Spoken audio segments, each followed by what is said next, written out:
Bismillahirrahmanirrahim. Assalamualaikum dan selamat pagi kepada Puan Dayang. Pada pagi ini saya ingin membentangkan refleksi pertengahan praktikum fasa 2 iaitu Tadika yang disediakan oleh saya sendiri, Noraliza binti Abbas. Okey, untuk senarai kandungan ada 6, iaitu yang pertama tentang maklumat diri, yang kedua maklumat praktikum, yang ketiga pengetahuan dan kemahiran sedia ada di IPG yang diaplikasi di Tabika, yang keempat pengetahuan dan kemahiran baharu yang diperolehi, seterusnya yang kelima inovasi yang dihasilkan, dan yang terakhir yang keenam iaitu komen dan reaksi terhadap pengalaman mengajar di Tadika. Okey, pertama sekali saya akan membentangkan tentang maklumat diri saya. Okey, mengenai dengan maklumat diri saya, yang pertama sekali tentang biodata diri, nama saya Noraliza binti Abbas, nombor angka giliran 20230723880014, program pendidikan awal kanak-kanak, ambilan Oktober 2023. Yang ini adalah semester ketiga tahun 2, iaitu tarikh praktikum pada 4 Ogos hingga 12 September 2023. Okey, untuk Tabika modul 2 saya praktikum di Tabika Kemas Kampung Datuk kelas A Kuala Lawas. Nama pensyarah penyelia Dayang Kalsum binti Bahrain dan guru pembimbing saya iaitu Faizah binti Nikman. Okey, seterusnya yang kedua tentang maklumat praktikum. Okey, mengenai maklumat praktikum bagi Tabika Kemas Kampung Datuk kelas A, jumlah aktiviti yang dilaksanakan adalah 6 slot aktiviti seminggu, iaitu mengikut modul KSPK. Tabika ini ada 6 orang kanak-kanak yang kesemuanya berumur 5 tahun, dan jumlah kaki tangan yang ada di Tabika Kemas Kampung Datuk kelas A terdiri daripada seorang guru Tabika dan seorang pembantu sukarela, iaitu PPMS Tabika. Okey, seterusnya yang ketiga pengetahuan dan kemahiran sedia ada di IPG yang saya aplikasikan di Tabika. Okey, mengenai pengetahuan serta kemahiran sedia ada di IPG yang saya aplikasikan di Tabika ialah teori pembelajaran behaviorism, iaitu tingkah laku. Okey, teori behaviorism menyatakan bahawa kanak-kanak belajar melalui ulangan, arahan yang konsisten serta ganjaran atau pujian dalam rutin harian di Tabika. Teori ini sangat berguna untuk membentuk tingkah laku positif dan membiasakan mereka dengan peraturan harian. Seterusnya, kanak-kanak belajar dengan cepat apabila tingkah laku baik diberi pujian atau ganjaran. Teori ini dapat membantu pendidik Tabika membentuk disiplin, menggalakkan tingkah laku positif dan mengajar rutin harian dengan cara yang menyeronokkan kepada kanak-kanak. Okey, contoh pelaksanaan iaitu bidang perkembangan kreativiti dan estetika, mencantum suku kata menjadi perkataan. Semasa pelaksanaan aktiviti ini, pendidik memberikan ganjaran serta stiker pujian seperti stiker pujian give me 5 atau hadiah kecil selepas murid menunjukkan tingkah laku positif dan usaha yang dilakukan serta bukan semata-mata hasil akhir sahaja. Okey, ini adalah contoh gambar pelaksanaan.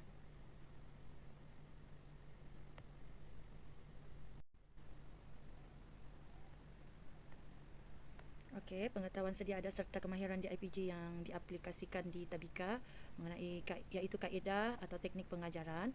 Okey, kaedah pengajaran ialah cara pendidik menyampaikan pembelajaran, manakala teknik pengajaran ialah langkah khusus dalam melaksanakan kaedah tersebut. Di Tabika, kaedah yang biasa digunakan termasuklah kaedah bermain, bercerita, nyanyian, seni dan pemerhatian. Teknik seperti tanya jawab, demonstrasi, latih tubi dan penggunaan bahan mewujud pula membantu menarik minat dan meningkatkan kefahaman kanak-kanak.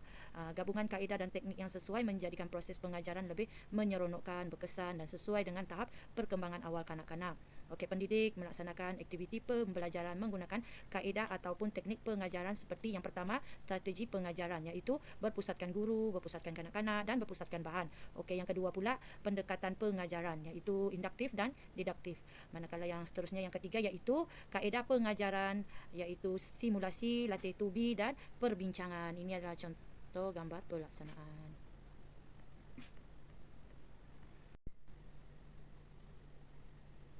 Okey, strategi pengajaran berpusatkan guru. Strategi pengajaran merujuk kepada cara atau pendekatan yang dirancang oleh pendidik untuk menyampaikan isi pelajaran agar kanak-kanak dapat belajar dengan berkesan. Ia melibatkan perancangan, kaedah, teknik dan aktiviti yang sesuai dengan keperluan, umur dan tahap perkembangan dan gaya pembelajaran kanak-kanak.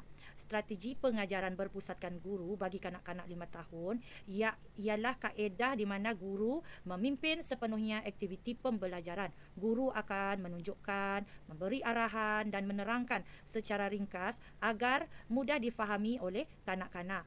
Okey, contoh pelaksanaan kanak-kanak berumur 5 tahun dari segi bahasa dan komunikasi iaitu mengeja suku kata KV KV. Okey, kanak-kanak melakukan aktiviti mengeja dengan bimbingan pendidik menggunakan kad suku kata dan gambar.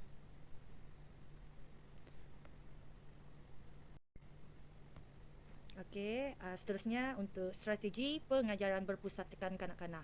Okey, iaitu pendidik merancang aktiviti mengikut minat dan keperluan perkembangan individu iaitu kanak-kanak. Pendekatan ini memberi peluang kepada kanak-kanak untuk meneroka, mencuba dan belajar secara aktif. Contoh pelaksanaan kanak-kanak berumur 5 tahun iaitu pendidikan Islam, kerohanian, sikap dan nilai, memadankan anggota wuduk dan bukan anggota wuduk. Murid melakukan aktiviti secara individu dengan bimbingan minimum menerusi bahan bantu mengajar yang disediakan.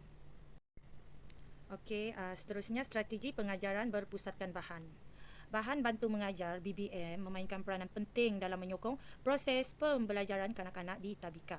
BBM membantu menarik minat, mengekalkan tumpuan serta menjadikan pembelajaran lebih menyeronokkan dan bermakna. Di tadbika, BBM mestilah sesuai dengan tahap perkembangan kanak-kanak, selamat digunakan, berwarna-warni dan bersifat konkret atau boleh disentuh. Contoh pelaksanaan kanak-kanak 5 tahun, berumur 5 tahun, iaitu tunjang sains dan teknologi, matematik awal, memahami nombor, membilang objek dan menulis perkataan.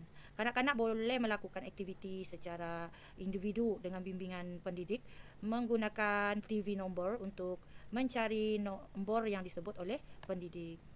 Ini adalah salah satu strategi pengajaran berpusatkan bahan. Di bawah pula adalah contoh pelaksanaan. Okey, seterusnya ialah pendekatan pengajaran induktif.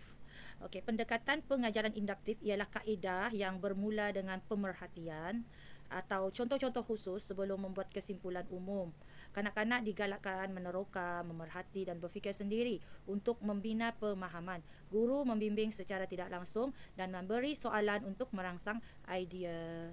Okey, contoh pelaksanaan tunjang kerohanian, sikap dan nilai iaitu pendidikan Islam, iaitu menunjukkan gambar anggota wuduk dan bukan anggota wuduk. Okey, pendidik menunjukkan 3 gambar iaitu telinga, kaki dan tangan. Kemudian pendidik bertanya, apa yang kamu nampak pada semua gambar ini? Kanak-kanak menjawab telinga, kaki dan tangan. Okey, akhirnya pendidik bantu mereka buat kesimpulan. Semua ini adalah anggota badan. Okey, pendekatan pengajaran didiktif pula iaitu pendekatan yang bermula dengan penerangan atau pengenalan kepada konsep umum terlebih dahulu. Kemudian diikuti dengan contoh, latihan atau aplikasi yang membantu pemahaman murid. Okey, dalam pendekatan ini, pendidik memberikan maklumat secara langsung dan kanak-kanak mempelajari maklumat tersebut terlebih dahulu sebelum menggunakannya dalam situasi sebenar. Ia sesuai untuk mengajar fakta, peraturan dan konsep mudah. Okey, contoh pelaksanaannya adalah seperti kreativiti dan estetika, iaitu melekat kelopak bunga raya. Pendidik menerangkan bahawa bunga raya berwarna merah. Selepas itu, pendidik menunjukkan gambar kelopak bunga raya sambil bertanya kepada kanak-kanak, apakah warna kelopak bunga raya ini? Okey, yang ini adalah contoh pelaksanaannya. Okey, dari segi kaedah pengajaran simulasi. Kaedah pengajaran simulasi ialah kaedah di mana murid-murid bermain peranan atau meniru situasi sebenar untuk memahami sesuatu konsep atau kemahiran. Ia melibatkan penglibatan aktif murid dalam suasana seolah-olah sebenar untuk membina pengalaman pembelajaran yang bermakna. Contoh, kanak-kanak berumur 5 tahun iaitu aktiviti fizikal, membaling bola ke dalam baldi. Pendidik minta kanak-kanak membaling bola ke dalam baldi. Kanak-kanak dapat belajar melalui pengalaman, interaksi dan pemerhatian semasa simulasi berlangsung. Okey, kaedah pengajaran latih tubi pula iaitu kaedah latih tubi ialah kaedah pengulangan berterusan untuk mengukuhkan ingatan dan kemahiran murid. Contoh, murid menyebut nombor 1 hingga 10 berulang kali bersama guru sehingga hafal. Kaedah ini sesuai untuk menguasai asas seperti membaca, mengeja, menulis dan mengira dengan lebih cekap. Okey, contoh pelaksanaan kanak-kanak 5 tahun, bidang pembelajaran utama matematik awal iaitu mengenal nombor 1 hingga 10 dengan betul. Pendidik menyebut nombor 1 hingga 10, kemudian murid mengulanginya bersama-sama setiap hari sehingga mereka hafal dan boleh menyebut dengan lancar tanpa bantuan. Okey, kaedah pengajaran perbincangan. Kaedah perbincangan melibatkan kanak-kanak bertukar pandangan secara mudah dan dibimbing oleh pendidik untuk memahami sesuatu perkara. Bagi kanak-kanak kecil, pendidik menggunakan soalan mudah, gambar atau simulasi situasi harian untuk menggalakkan mereka bercakap, memberi pendapat dan berkongsi pengalaman. Okey, contoh aktiviti fizikal. Pendidik melihat dua kanak-kanak berebut bola. Pendidik bertanya, apa kita perlu buat kalau nak main sama-sama? Kanak-kanak memberi jawapan seperti kongsi, minta elok-elok. Pendidik memuji dan mengulangi jawapan kanak-kanak sambil membuat rumusan. Bagus, kita kena berkongsi dan bercakap dengan baik dengan kawan-kawan. Okey, seterusnya ialah kemahiran pengajaran set induksi.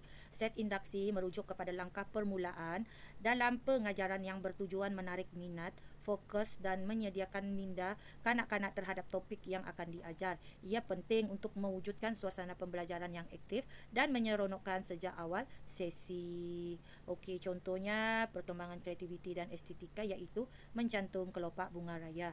Pendidik menunjukkan kad gambar dan bertanya, siapa pernah melihat bunga raya ini?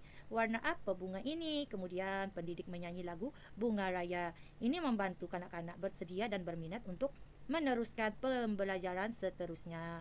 Ini adalah salah satu kemahiran pengajaran set induksi. Okey, yang keempat, pengetahuan dan kemahiran baharu yang diperolehi. Okey, baiklah. Ini adalah buku Kokurikulum Standard Prasekolah Kebangsaan iaitu KSPK, Dokumen Standard Kokurikulum dan Pentaksiran Semakan 2017. KSPK digunakan sebagai panduan utama pembelajaran kanak-kanak 4 hingga 6 tahun. KSPK bertujuan melahirkan kanak-kanak yang seimbang dari segi intelek, rohani, emosi, jasmani dan sosial. Kurikulum ini disasarkan kepada kanak-kanak berumur antara 4 hingga 6 tahun dan berlandaskan falsafah pendidikan kebangsaan. Ia menekankan perkembangan menyeluruh kanak-kanak melalui pembelajaran berasaskan bermain dan berpusatkan murid, manakala guru berperanan sebagai fasilitator. Okey, pengetahuan dan kemahiran baharu yang saya perolehi di Tabika. Okey, yang pertama iaitu penulisan rancangan pengajaran harian RPH. Melalui penulisan RPH, saya belajar merancang aktiviti secara sistematik mengikut keperluan kanak-kanak. Saya memperoleh pengetahuan tentang penyusunan objektif, aktiviti menarik, bahan bantu mengajar dan penilaian. Kemahiran ini membantu saya menjalankan pengajaran yang lebih berkesan, terancang dan sesuai dengan perkembangan kanak-kanak. Okey, untuk contoh pelaksanaan semasa minggu pertama penyeliaan, pada hari pertama saya diselia, penulisan RPH saya kurang kemas dan mengandungi banyak kesilapan dari segi format dan isi. Namun selepas mendapat teguran dan bimbingan daripada pensyarah penyelia, penulisan saya bertambah baik dan lebih tersusun pada sesi penyeliaan seterusnya. Okey, selain itu saya juga dapat mengenal perkembangan kanak-kanak. Saya belajar bagaimana mengenal pasti tahap perkembangan kanak-kanak dari aspek fizikal, sosial, emosi dan kognitif melalui aktiviti harian dan pemerhatian langsung. Selain itu, merancang aktiviti pembelajaran. Saya mendapat pengalaman merancang dan melaksanakan aktiviti yang sesuai dengan umur kanak-kanak menggunakan kaedah pengajaran melalui bermain. Saya juga belajar menyusun bahan bantu mengajar yang menarik dan selamat. Itu salah satu pengetahuan dan kemahiran baharu yang saya perolehi. Okey, seterusnya pentingnya keselamatan dan kebersihan. Saya belajar tentang prosedur keselamatan seperti langkah kecemasan dan mengamalkan tahap kebersihan yang tinggi dalam penjagaan kanak-kanak bagi memastikan kesihatan mereka terjamin. Selain itu, kerjasama dan komunikasi profesional. Saya mendapat pengalaman bekerja dalam satu pasukan bersama pendidik dan pembantu pendidik serta belajar berkomunikasi dengan ibu bapa dan komuniti dengan cara yang sopan dan beretika.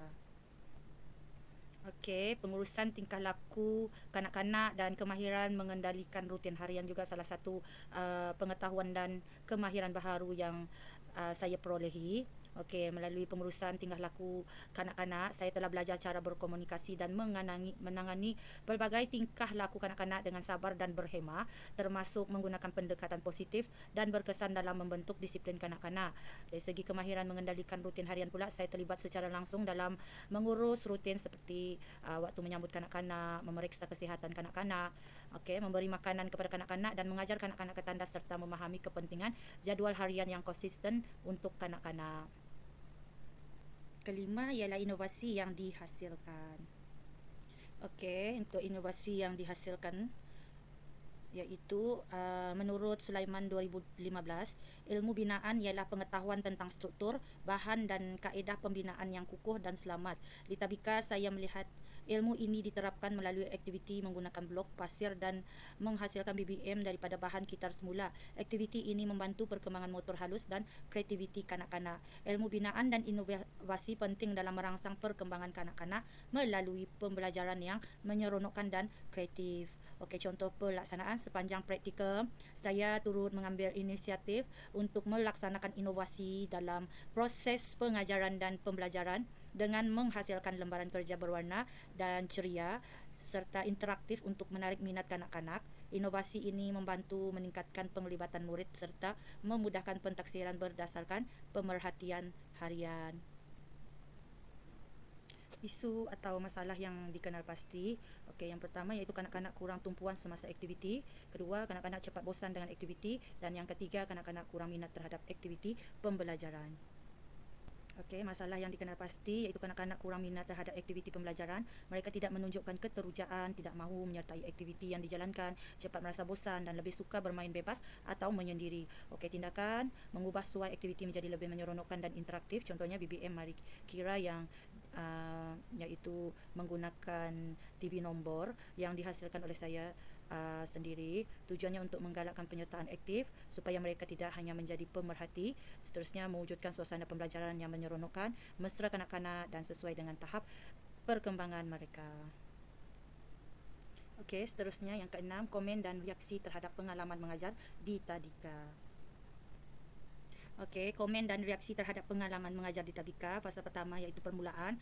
Pada fasa permulaan, saya berasa agak gemetar dan kurang yakin kerana ini merupakan pengalaman pertama saya mengajar dan berinteraksi secara langsung dengan kanak-kanak di Tabika sepanjang praktikum. Saya mengambil masa untuk membiasakan diri dengan rutin harian, persekitaran serta sikap dan keperluan individu setiap kanak-kanak. Namun begitu, dengan tunjuk ajar daripada pendidik pembimbing Cikgu Faizah yang berpengalaman, okey, saya mula memahami peranan saya sebagai pendidik awal kanak-kanak yang bukan sekadar mengajar tetapi juga membimbing, memerhati dan menjaga mereka dengan penuh kasih sayang.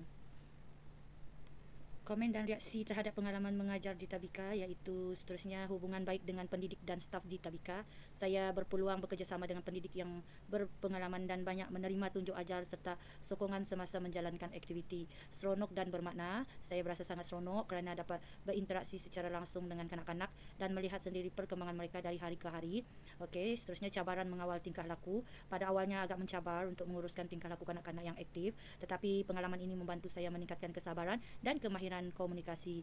Okey, seterusnya mengasah kreativiti dan dalam pengajaran. Saya belajar merancang aktiviti yang menarik dan sesuai dengan tahap umur serta menghasilkan bahan bantu mengajar yang inovatif dan berkesan. Selain itu, meningkatkan keyakinan diri. Pengalaman mengajar memberi saya keyakinan untuk bercakap di hadapan kumpulan kanak-kanak dan menyampaikan aktiviti dengan lebih jelas dan yakin. Seterusnya, mengendali pelbagai karakter kanak-kanak. Saya dapat memahami bahawa setiap kanak-kanak adalah unik dengan keperluan, minat dan gaya pembelajaran yang berbeza. Okey, kelemahan dan kekuatan. Okey, yang pertama interaksi mesra tetapi kurang keyakinan awal.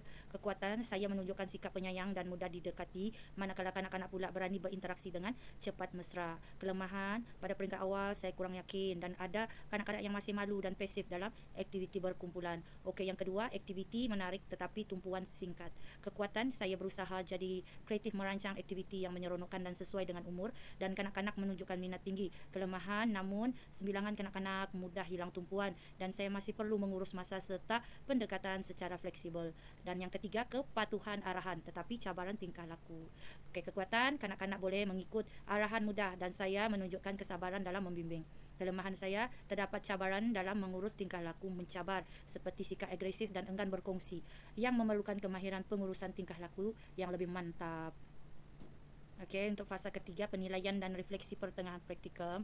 Melalui pengalaman ini, saya menyadari bahawa mengajar di tabika memerlukan kesabaran, kreativiti dan keikhlasan yang tinggi. Saya juga dapat mengenal pasti kelemahan dan kekuatan diri serta berusaha memperbaiki pendekatan pengajaran saya dari semasa ke semasa. Pengalaman ini telah meningkatkan keyakinan diri saya dalam berinteraksi dengan kanak-kanak, membina hubungan yang positif serta menyadari bahawa pendidikan awal adalah asas penting bagi perkembangan kanak-kanak secara menyeluruh. Saya amat bersyukur dengan peluang ini dan percaya ia akan menjadi panduan berguna dalam kejayaan saya pada masa hadapan. Okey, untuk penutup, setiap anak dan adalah permata dan guru ibarat tukang ukir membentuk dengan hikmah, membimbing dengan kasih. Dengan bimbingan yang ikhlas dan pendekatan yang betul, anak-anak kecil ini mampu berkembang menjadi insan yang hebat suatu hari nanti. Saya percaya bahawa pendidikan awal adalah akar kepada masa depan yang cemerlang dan saya berbangga menjadi sebahagian daripada permulaannya. Okey, sejambak penghargaan buat pensyarah pembimbing Puan Dayang Kalsum binti Bahrain dan guru pembimbing Cikgu Faiza binti Nikman atas segala bimbingan dan tunjuk ajar. Tidak dilupai juga Cikgu Suryani binti Yusuf. Terima kasih semua. Sekian, terima kasih.